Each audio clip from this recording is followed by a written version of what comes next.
اعوذ باللہ من الشیطان الرجیم، بسم اللہ الرحمن الرحیم۔ آج کا ہمارا ٹاپک ہے اہمیت و حجیت حدیث، حدیث نبوی صلی اللہ علیہ وآلہ وسلم کی روشنی میں۔ جیسا کہ میں نے آپ کو بتایا کہ حدیث کا جو لفظ ہے، اس کا مادہ ہے دال اور سے ہے، جس سے مراد ہے کہ نئی بات۔ اسی سے ہی لفظ حادثہ بھی ہے، کیونکہ وہ چیز جو پہلے ایگزسٹ نہ کرتی ہو، جس کا پہلے وجود نہ ہو، اس کو ہم حادثہ یعنی ایک نیا رونما ہونے والا واقعہ۔ تو نبی کریم صلی اللہ علیہ وسلم کے الفاظ، ان کے اعمال وہ تھے جو کہ پہلے نہیں تھے۔ نبی کریم صلی اللہ علیہ وسلم نے جو کچھ ارشاد فرمایا، جو کچھ انہوں نے عمل کیا، جو کچھ ان کے سامنے ہوا اور آپ نے اس پر خاموشی اختیار کی، وہ سب حدیث کے زمرے میں آتے ہیں۔ اس سے پہلے ہم نے قرآن کی روشنی میں دیکھا کہ نبی کریم صلی اللہ علیہ وسلم کے اقوال، افعال اور ان کی پیروی کرنا اللہ تعالیٰ نے یہ کہ من یطیع الرسول فقد اطاع اللہ، کہ جس نے رسول کی اطاعت کی اس نے اللہ کی اطاعت کی۔ گویا کہ اللہ تعالیٰ نے اس میں واضح طور پہ یہ بتا دیا کہ جو کچھ میں حکم دیتا ہوں، جو کچھ میری خواہش، میری منشا ہے، نبی کریم صلی اللہ علیہ وسلم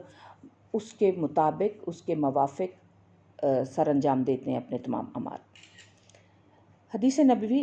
کے متعلق قرآن پاک میں ارشاد ہوتا ہے لَقَدْ كَانَ لَكُمْ فِي رَسُولِ اللَّهِ أُسْوَةٌ حَسَنَةٌ، کہ بے شک اللہ تعالیٰ فرماتے ہیں کہ بے شک تمہارے لیے رسول اللہ صلی اللہ علیہ وسلم کی زندگی بہترین نمونہ ہے۔ یہ نمونہ احادیث کی شکل میں محفوظ ہے اور اس کی روشنی میں مسلمان صحیح اسلامی زندگی بسر کر سکتا ہے۔ انسان جب کس چیز پر عمل کرتا ہے تو اس کے سلسلے میں بہت ساری تفصیلات کی ضرورت پڑتی ہے۔ بظاہر ہمارا ایک چھوٹا عمل نماز جو ہم روز ادا کرتے ہیں، لیکن اس کی اگر عملی تفصیلات کے لیے دیکھیں تو بہت ساری کتابیں جو ہیں بڑی ضخیم اس موضوع کے اوپر لکھی گئی اور موجود ہیں۔ تو اس سے یہی پتہ چلتا ہے کہ نماز کی کب پڑھنی چاہیے، اس کے اوقات، اس سے پہلے کی شرائط، دوران نماز، نماز کے بعد، یہ ساری تفصیلات اس میں موجود ہوں گی۔ تو گویا کہ نماز کو پڑھنے کے لیے بھی نبی کریم صلی اللہ علیہ وسلم کا جہاں عمل درکار ہے، نبی صلی اللہ علیہ وسلم نے خود فرمایا کہ جیسے مجھے نماز پڑھتے دیکھو ویسے ہی نماز ادا کرو۔ تیسری ایک چیز اور آ جاتی ہے کہ احادیث پڑھتے وقت انسان کی جو کیفیات ہیں وہ عجیب طرح سے انسان کی ہو جاتی ہیں۔ مثلا انسان نبی کریم صلی اللہ علیہ وسلم کی صحبت میں بیٹھا ہوا محسوس کرتا ہے۔ جب ہم ان چیزوں کو سوچنا شروع کریں، دیکھنا شروع کریں، پڑھنا شروع کریں تو ہمیں ایسا ہی محسوس ہوتا ہے کہ یہ ساری چیزیں ہمارے سامنے رونما ہو رہی ہیں۔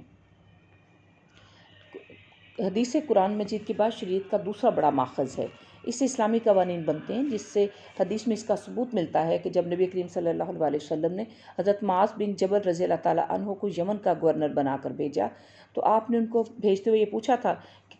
تم اپنے فیصلے جو ہیں وہ کیسے کرو گے؟ تو انہوں نے کیا ارشاد فرمایا تھا کہ میں قرآن کے مطابق، جس کا حکم قرآن نبی صلی اللہ علیہ وسلم نے فرمایا، اگر کتاب اللہ میں اس کا حل نہ پاؤ تو حضرت معاذ نے جواب دیا تھا کہ سنت کی روشنی میں آپ صلی اللہ علیہ وسلم نے اس کی تعریف کی اور فرمایا کہ اللہ تعالیٰ کا شکر ہے کہ ایسے لوگ جو ہیں وہ دین اسلام میں اس کی پیروی کرنے کے لیے موجود ہیں۔ گویا کہ شریعت اسلامی کا دوسرا ماخذ قرار دیا گیا حدیث کو۔ قرآن پاک میں ارشاد ہوتا ہے، نبی صلی اللہ علیہ وسلم انہوں نے فرمایا کہ وما اتاکم الرسول، کہ جو کچھ تمہیں رسول دیں فخذوہ، اس کو لے لو، وما نہاکم، اور جس سے روک دیں، عنہ، جس چیز سے متعلق، فانتہوا، تو پس رک جاؤ۔ اسی طرح نبی کریم صلی اللہ علیہ وسلم نے خود بھی فرمایا اپنے الفاظ میں کہ آگاہ رہو، مجھے قرآن عطا کیا گیا اور اس کے مثل ایک اور چیز دی گئی،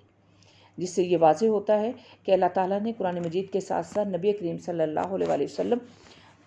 کی رہنمائی فرمائی، اور وہ رہنمائی جو ہے نبی کریم صلی اللہ علیہ وسلم نے خود بھی اس کی وضاحت فرمائی کہ قرآن جو ہے وہ جبرائیل علیہ السلام نے کبھی اس کے لکھی ہوئی فارم میں، کبھی اس کے زبانی آپ کو سنایا جاتا تھا اور اس کو پھر لکھ لیا جاتا تھا، لیکن اس کے علاوہ بھی جب کوئی مسائل درپیش ہوتے تھے تو نبی کریم صلی اللہ علیہ وسلم فرماتے ہیں کہ اللہ کی طرف سے ان پر القاء کر دیا جاتا تھا، ان کی وضاحت بتا دی جاتی تھی، وہ جو اپنے تمام پیروکاروں کو، تمام مسلمین کو بتایا کرتے تھے۔ نبی کریم صلی اللہ علیہ وسلم نے فرمایا میں تمہارے درمیان دو چیزیں چھوڑ رہا ہوں، جن کو مضبوطی سے پکڑ لو گے تو گمراہ نہیں ہوگے۔ اس میں ایک اللہ کی کتاب اور میری سنت۔ سنت کی اہمیت جو ہے وہ اس حدیث سے بھی واضح ہوتی ہے، جس میں نبی کریم صلی اللہ علیہ وآلہ وسلم نے فرمایا جس نے میری اطاعت کی اس نے اللہ کی اطاعت کی، جس نے میری نافرمانی کی اس نے اللہ کی نافرمانی کی۔ یہی وجہ ہے کہ جتنے بھی فرقے یا جتنے بھی لوگ گمراہ ہوئے وہ اس چیز کو چھوڑ کر ہوئے، اور بہت سارے لوگوں نے اعتراضات بھی کیے کہ قرآن جو ہے وہی سب کچھ ہے، حدیث کی اہمیت نہیں، جبکہ نبی کریم صلی اللہ علیہ وسلم کے متعلق جب اللہ تعالیٰ نے فرما دیا کہ نبی کریم صلی اللہ علیہ وسلم لقد کان لکم فی رسول اللہ اسوۃ حسنہ، تو اس کے بعد مزید گنجائش نہیں رہ جاتی کہ انسان اپنے طور پہ ادھر ادھر کو ٹامک ٹوئیاں مارتا رہے۔ نبی کریم صلی اللہ علیہ وسلم نے خود فرمایا صلو کما رأیتمونی اصلی، کہ نماز اس طرح پڑھو جس طرح مجھے پڑھتے ہوئے دیکھتے ہو۔ ایک جگہ آپ نے فرمایا خذوا انی مناسککم، کہ مجھ سے حج کا طریقہ سیکھ لو۔ گویا کہ حضرت عائشہ صدیقہ رضی اللہ تعالیٰ عنہ سے کسی نے پوچھا کہ نبی کریم صلی اللہ علیہ وسلم کے اخلاق کیا ہیں، تو آپ نے فرمایا کیا تم نے قرآن نہیں پڑھا؟ نبی صلی اللہ علیہ وسلم قرآن کی عملی تفسیر ہیں، جو کچھ قرآن میں کیا گیا آپ نے اس کو عملاً کر کے دکھایا۔ اس کے بعد نبی کریم صلی اللہ علیہ وسلم کے بعد جتنے بھی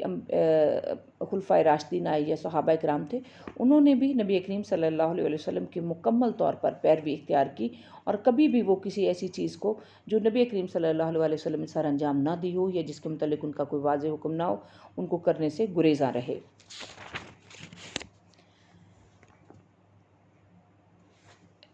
مسلمانوں نے حدیث کو سنبھالنے کے لیے یا اس کی حفاظت کے لیے بہت ساری محنت کی، جس میں کئی ادوار ہیں۔ پہلا دور جو عہد نبوی صلی اللہ علیہ وسلم، دوسرا عہد صحابہ رضوان اللہ علیہم اجمعین، تیسرا عہد تابعین رحمۃ اللہ علیہم، اور یہ تینوں ادوار جو ہیں یہ ہم انشاءاللہ تعالیٰ اگلے اپنے لیکچر میں دیکھیں گے۔ سب سے پہلا دور عہد نبوی انشاءاللہ تعالیٰ کل اس کو دیکھیں گے۔ اس کے متعلق اگر آپ کو کوئی چیز سمجھ میں نہ آئی ہو تو آپ اس کی وضاحت کر سکتی ہیں، پوچھ سکتی ہیں۔ اللہ حافظ۔